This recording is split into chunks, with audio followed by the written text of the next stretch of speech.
Sasa leo natamani nizungumze na wewe unayenisikiliza. Natamani nikusaidie sana kujua namna ya kutofautisha matibabu kwa mtoto wako ambaye meno yake yamepandana.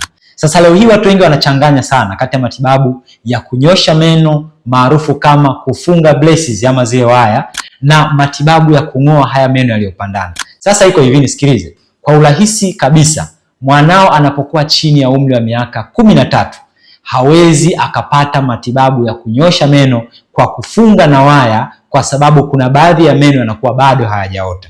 Na maanisha kuna baadhi ya meno ya kitoto hayajatoka na kuna baadhi ya meno ya ukubwani bado hayajatoka. Lakini pia mtoto wako anapokuwa na miaka kuanzia 13 na kuendelea, tunafahamu na tunajua kwamba anakuwa ameota meno mengi sana. Kwa hiyo matibabu ya kutoa kwa wakati huo utakuwa unamharibu mwanao badala ya kumtengeneza. Kwa kifupi ni nini? Kifupi ni kwamba matibabu yanayomfaa mwanao kwa ajili ya kung'oa meno yaliyopandiana ni chini ya miaka 12, na hapa unatakiwa upate usaidizi wa daktari.